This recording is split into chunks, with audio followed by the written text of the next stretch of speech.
आप देख रहे हैं लाइव 7। नमस्कार, लाइव 7 विशेष में आपका स्वागत है। मैं हूं ज्ञान रंजन। दोस्तों, विशेष में आज हम बात करेंगे अमित शाह ने किया विधानसभा चुनाव का शंखनाद। दोस्तों, आज यानी शनिवार को जगन्नाथ मैदान, जो पहले प्रभात तारा मैदान कहलाता था, वहां पर लगभग 26,000 के करीब भाजपा कार्यकर्ताओं का महाजुटान हुआ और इस महाजुटान को संबोधित किए गृह मंत्री अमित शाह।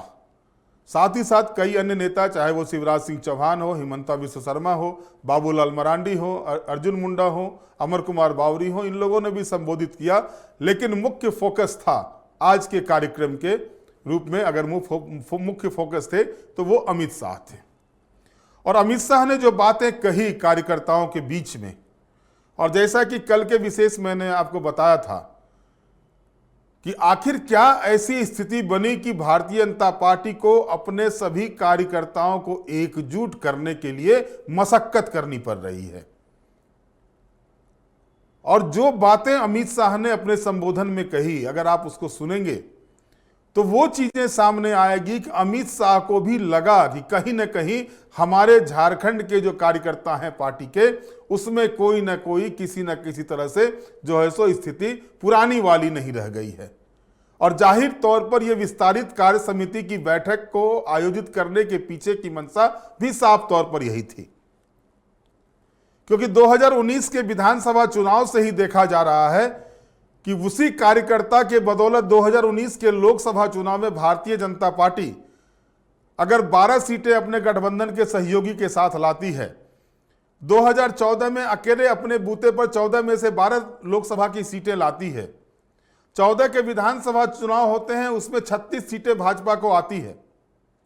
और उसके बाद आप आगे अगर देखेंगे तो 2019 के लोकसभा चुनाव में तो परफॉर्मेंस बहुत ही अच्छा रहता है भाजपा का, लेकिन विधानसभा चुनाव में आकर के वो परफॉर्मेंस फीका साबित हो जाता है और वो परफॉर्मेंस आकर 25 पर अटक जाता है। और फिर 2024 का लोकसभा चुनाव, हालांकि केंद्रीय नेता हो या प्रदेश स्तर के नेता हो, दम इस बात की जरूर भर रहे हैं कि हम 9 सीटों पर, एनडीए 9 सीटों पर जीती है, जो इंडी गठबंधन से ज्यादा है। लेकिन उनके अंकगणित में यह नहीं आता है कि 12 से कम होते हैं 9, वो 12 को 9 में ही मानकर अगर खुश होते हैं। ये भाजपा की सोच हो सकती है, एनडीए की सोच हो सकती है, लेकिन सवाल यही उठता है कि आखिरकार जो है सो कार्यकर्ता के मन में कुंठा क्यों आई और क्या वजह रही कि केंद्रीय गृह मंत्री को, अमित शाह को, विस्तारित कार्य समिति की बैठक में को संबोधित करना पड़ा, जबकि लगातार जो चुनाव प्रभारी हैं, शिवराज सिंह चौहान विधानसभा चुनाव के प्रभारी हैं, हिमंता विश्व शर्मा जो सह प्रभारी हैं, बाबूलाल मरांडी, लक्ष्मीकांत वाजपेयी, करमवीर सिंह, अमर कुमार बावरी, जो नेता संगठन में हैं, सभी लोग लगभग इस बाबत जुटे हुए लोकसभा चुनाव परिणाम आने के 5 दिन के बाद से ही कि विधानसभा चुनाव में जो है सो हमें अच्छा करना है। और अब कार्यकर्ताओं की पीठ थपथपानी शुरू कर दी गई है। और इसी भारतीय जनता पार्टी के इसी संगठन के कुछ बड़े नेताओं ने जिस तरह से कार्यकर्ताओं के साथ व्यवहार किया, उस पर अब तक कुछ नहीं होता है। करिया मुंडा सरीखे नेता को प्रधानमंत्री को पत्र लिखना पड़ता है संगठन की हालात को देखते हुए। तो आप समझ सकते हैं कि आखिरकार अमित शाह को इस विस्तारित कार्य समिति की बैठक में संबोधित करने के लिए क्यों आना पड़ा। जाहिर तौर पर भारतीय जनता पार्टी हमेशा से यह कहती है, कार्यकर्ता है, हमारे स्तंभ है, हमारे रीढ़ हैं। लाल कृष्ण आडवाणी तो यहां तक कहते थे कि सबसे बड़ा पद पार्टी में कार्यकर्ता का होता है, क्योंकि उस पद को कोई छीन नहीं सकता है। और कालांतर में जब स्थिति अच्छी होती है, भाजपा परचम पर, भाजपा लहराता है, पूरे देश में बहुमत की सरकार बनती है, 2-2 मर्तबा बनती है, पूर्ण बहुमत की भाजपा खुद पूर्ण बहुमत में आती है, और उसके बाद इस तरह से अगर कार्यकर्ताओं के साथ सलीक होते हैं, कार्यकर्ताओं के साथ व्यवहार किया जाता है, तो जाहिर तौर पर कार्यकर्ता करते तो बहुत कुछ है और नहीं करते हैं तो चुपचाप घर में बैठ जाते हैं। उसका नतीजा आपने 2019 के विधानसभा चुनाव और 2024 के लोकसभा चुनाव में देखा। और इस बाबत सारी जानकारी केंद्रीय नेतृत्व को भी है। ऐसा नहीं है केंद्रीय नेतृत्व के पास इस बात की जानकारी नहीं है। अब आपको हम सुनाते हैं पहले कि अमित शाह ने आखिर आज विस्तारित कार्य समिति की बैठक में क्या कहा है। सबसे पहले आप उसे सुनिए। बताकर जाता हूं कांग्रेस वालों, हेमंत सोरेन जी लिख कर रख लो, दीवार पर लिखा हुआ मैं पढ़ पाता हूं। झारखंड में 24 के चुनाव में पूर्ण बहुमत से भारतीय जनता पार्टी की सरकार बनने जा रही है। भाइयों बहनों, मगर मैं आज एक अजीब बात करने आया हूं। कई बार देखते हैं लोकतंत्र में विजय के बाद अहंकार आता है, विजय के बाद कई लोगों में अहंकार आता है।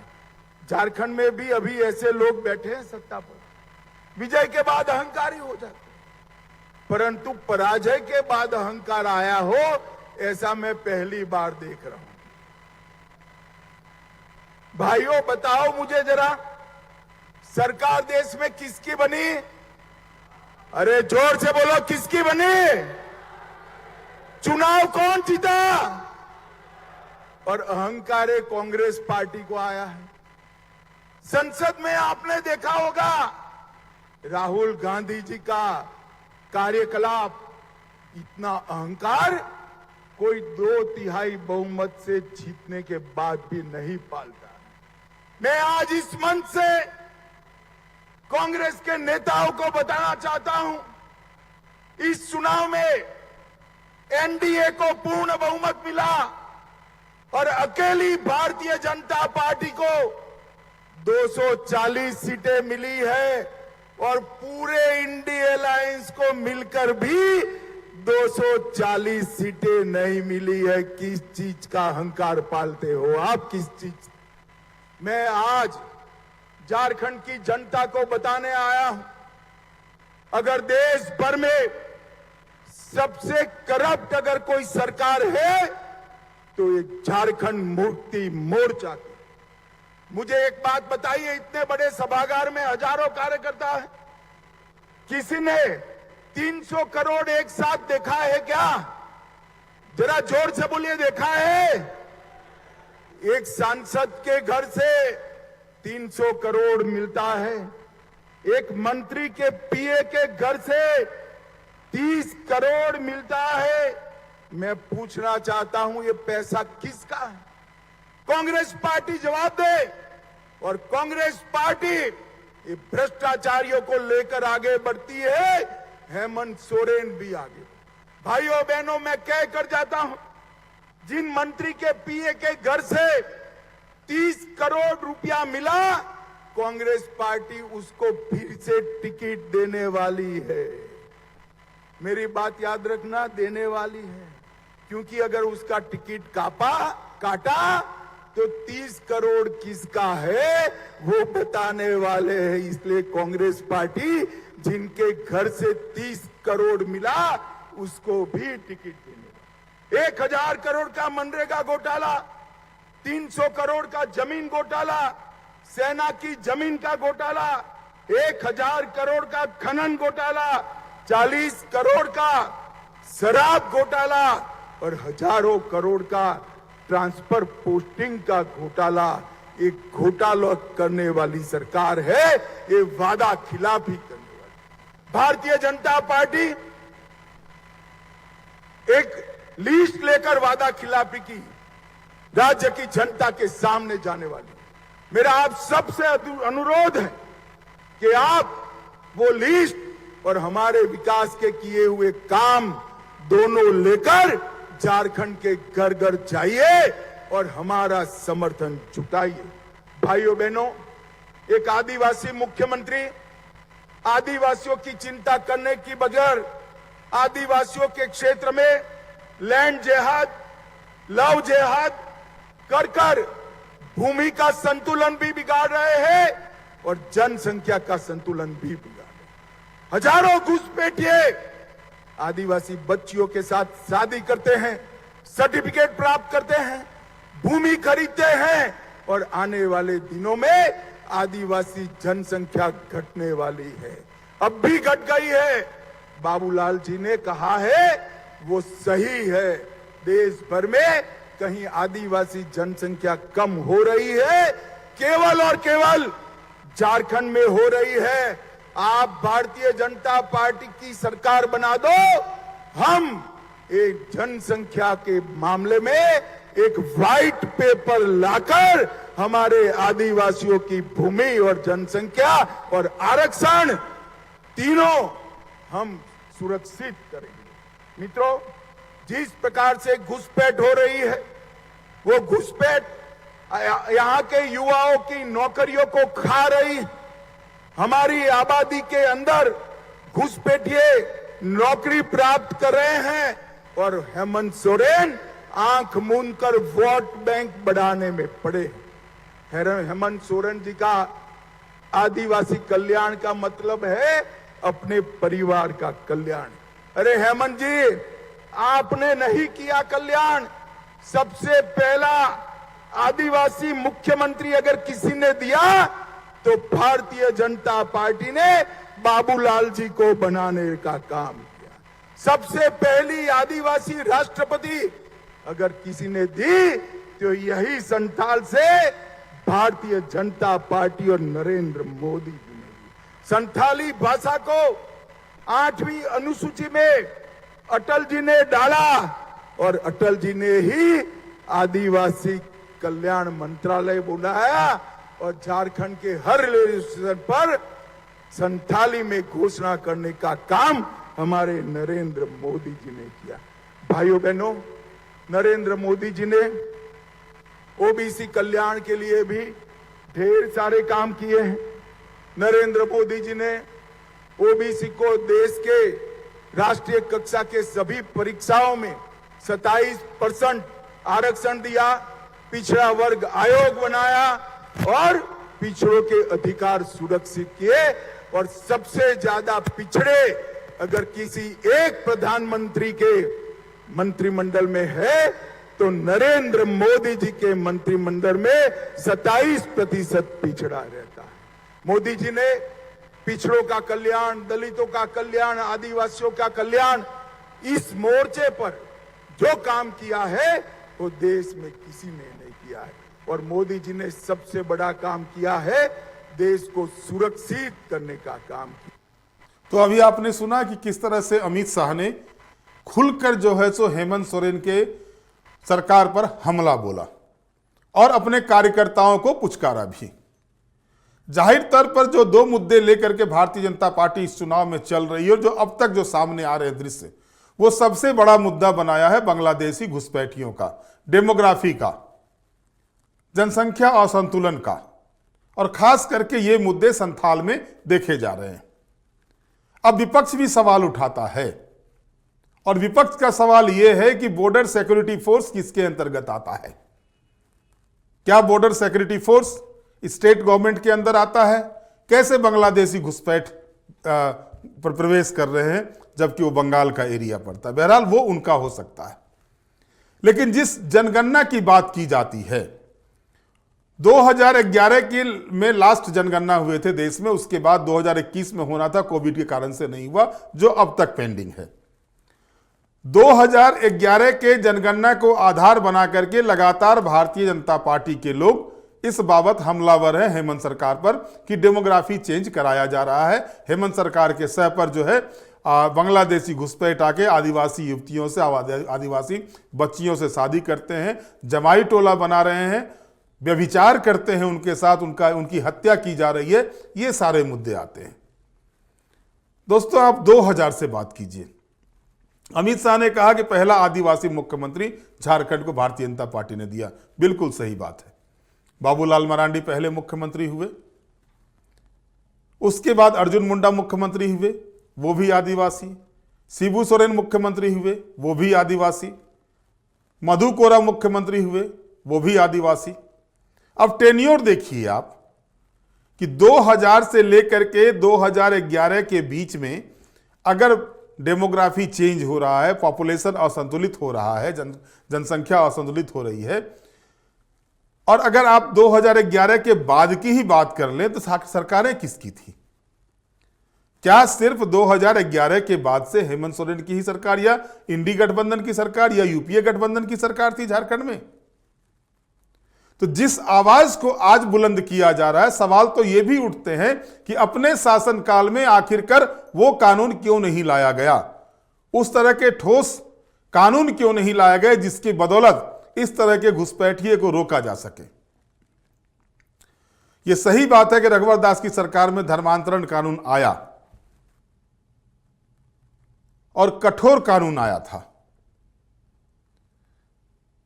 बावजूद इसके रोक नहीं लग पाई। आखिर रोक सिर्फ कानून बनाने से लग जाता तब तो कानून पारित होने के बाद सब कुछ सही हो जाना चाहिए था। कानून तो आजादी के पहले से और आजादी के बाद से भी है, भले ही आज आईपीएस का नाम आईपीसी का नाम बदल दिया गया हो, कानून तो थे। इतने कानून होने के बाद भी, इतनी धाराएं होने के बाद भी, सजा की बिंदु तय होने के बाद भी अगर उस पर अंकुश नहीं लगता है तो यह फेल्योर किसका कहा जाएगा? क्या यह सरकार फेल्योर नहीं होगी? सरकार को फेल्योर नहीं माना जाएगा। आज उठाते हैं आवाज बाबूलाल मरांडी, आज उठाते हैं आवाज हिमंता बिस्व शर्मा या अन्य दल के लोग उठाते हैं या फिर विपक्ष के लोग ही उठाते हैं इस मुद्दे को। विपक्ष ठीकरा फोड़ता है केंद्र सरकार पर, केंद्र सरकार के लोग आते हैं ठीकरा फोड़ते हैं राज्य सरकार पर।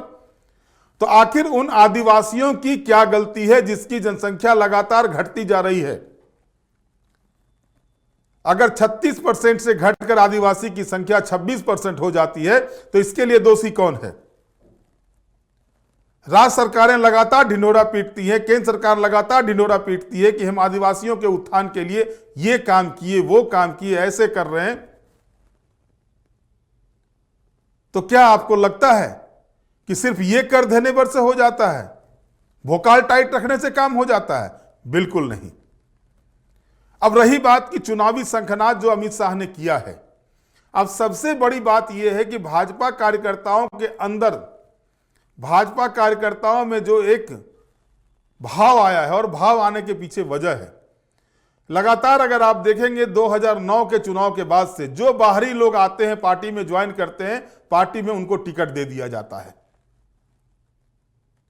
कोई विधायक किसी दल को छोड़कर आए, उनको लगता है वहां से टिकट नहीं मिलेगा या उनको लगता है कि भाजपा में आएंगे तो हमारी सीट सुरक्षित रहेगी, वो आते हैं, उनको भाजपा गले में हार पहना देती है, टिकट दे देती है।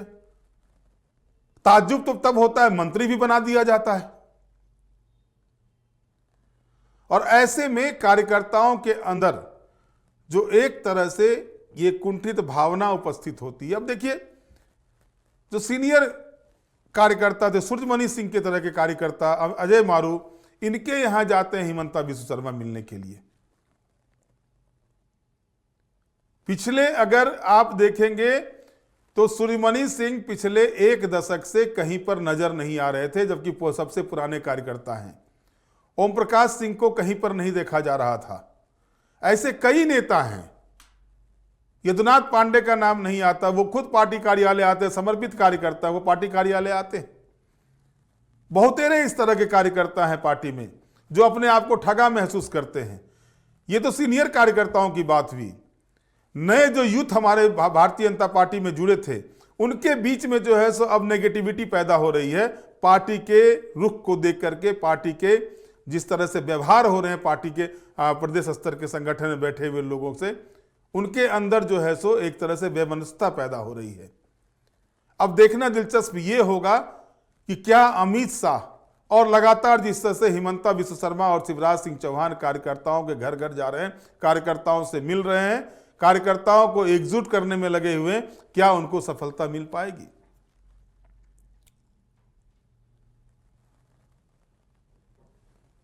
पूरी की पूरी पार्टी झारखंड विकास मोर्चा भाजपा में शामिल हो जाती है। संगठन बनने में, प्रदेश अध्यक्ष बनने के बाद बाबूलाल मरांडी को कार्य समिति तैयार करने में, कार्यकारिणी तैयार करने में 6 महीने से ज्यादा के समय लगे थे। वजह क्या थी ये सभी लोग जानते हैं, इसके पीछे की वजह क्या थी। बहरहाल अभी चुनाव है, चुनावी मोड में है। अब जो कम समय बचे हुए हैं जो थोड़े समय बचे हुए हैं, इन थोड़े समय में किस तरह से भारतीय जनता पार्टी अपने कार्यकर्ताओं में उसी तरह का जोश उत्पन्न कर पाती है, उसी तरह का से वो आगे बढ़ेंगे कार्यकर्ता, इस पर काम करना सबसे जरूरी है। ट्राइबल सीट पर भाजपा को एक भी ट्राइबल सीट पर जीत नहीं मिलती है लोकसभा चुनाव में, तो इसका यह मतलब नहीं है कि भाजपा से पूरा का पूरा ट्राइबल वोट किनारे हो गया है। आज भी भाजपा के साथ अगर परसेंटेज वाइज देखेंगे तो झारखंड मुक्ति मोर्चा से कम प्रतिशत भाजपा के पास ट्राइबल वोट्स का नहीं है, लेकिन वो सीटों में बदलाव नहीं होता है। उस पर किस तरह से पार्टी काम करती है यह महत्वपूर्ण होगा। महत्वपूर्ण यह होगा कि भाजपा के अंदर जो बाहरी भीतरी की बातें नहीं आती थी, और जब उसके सांसद चुनाव लड़ते हैं, जिनको टिकट मिलता है, वो अगर बाहरी भीतरी का नारा देते हैं, तब जाकर के कहीं ना कहीं परेशानी होती है। और यह चीज देखी गई धनबाद लोकसभा क्षेत्र के चुनाव में। ढुल्लू महतो के खिलाफ में अगर कोई बोलता था तो उसको सीधे तौर पर वो बाहरी है, उसके कार्यकर्ता, उनके साथ जो जुड़े हुए जो टाइगर सेना के लोग हैं, वो इस तरह से बात करते थे जैसे कोई पार्टी के कार्यकर्ता नहीं हो। पार्टी में स्वतंत्रता है। पार्टी में अगर किसी को लगता है कि ये सही नहीं हो रहा है तो वो अपने संगठन को लिख के दे सकता है, संगठन से बात कर सकता है। लेकिन लगातार आप देख रहे हैं वहां पर धनबाद में बाहरी भीतरी की बातें की जाती हैं। ये चीजें भारतीय जनता पार्टी के अंदर में नहीं थी। भारतीय जनता पार्टी इससे बची हुई थी। अगर भारतीय जनता पार्टी भी अन्य दलों के कैरेक्टर को अपने में समाहित करते जाएगी तो जो विजय का संकल्प दिला करके, जो सरकार बनाने का संकल्प लेकर के अमित शाह रांची से लौट रहे हैं, शायद वो संकल्प पूरा हो, इस पर प्रश्न चिन्ह लगा हुआ है। जब तक भाजपा अपने पुराने तरीके पर नहीं लौटेगी, जब तक भाजपा अपने कार्यकर्ताओं को सम्मान नहीं देगी, तब तक भाजपा अपने पुराने लय में नहीं आ सकती है। रही बात, एक चीज बार बार कहा जा रहा है सभी नेताओं के द्वारा लगातार जब से चुनाव परिणाम आए हैं कि 52 विधानसभा सीटों पर हमने जीत हासिल की है। उनको यह भी याद रखना चाहिए 2019 के चुनाव में 57 विधानसभा सीटों पर भाजपा चुनाव जीती थी, और जब विधानसभा के चुनाव हुए तो वो 25 पर आकर सिमट गई। ये भी भारतीय जनता पार्टी के लोगों को, भारतीय जनता पार्टी के नेताओं को याद रखना चाहिए। अब देखना दिलचस्प ये होगा, क्योंकि अमित शाह बड़े रणनीतिकार कहे जाते हैं चुनाव के, और लगातार वो जिस तरह से कार्यकर्ताओं के बीच में जोश भरते हैं, इसमें कोई दो राय नहीं है। कार्यकर्ताओं के बीच में उनकी अच्छी पकड़ है। हिमंता बिस्व शर्मा अच्छे नेता हैं, शिवराज सिंह चौहान अच्छे नेता हैं। एक अच्छा टीम भारतीय जनता पार्टी को जो मिला हुआ है, बशर्ते कि उन चंगू मंगू जो कार्यकर्ताओं को, वो वैसे नेता जो कार्यकर्ताओं के साथ अच्छे से पेश नहीं आते हैं, अगर उसको अभी से भी किनारा करके भारतीय जनता पार्टी आगे बढ़ती है, तो भारतीय जनता पार्टी जिस चीज को, मिशन को लेकर के आगे बढ़ रही है, जो मिशन सोच के चल रही है, उसमें कुछ फायदा हो। अन्यथा जो 2019 में परिणाम हुए थे, अगर आप ये सोच के चलते हैं कि 52 सीट जीत गए तो हमारा विधानसभा में हम बहुमत में आ गए, तो वो आंकड़ा आपके पास ही है, 57 जीत करके आप विपक्ष में बैठे हुए हैं। बहरहाल आज के विशेष में इतना ही। आप हमारे साथ जुड़े रहें, हमें लाइक करें, सब्सक्राइब करें। बहुत बहुत धन्यवाद। नमस्कार।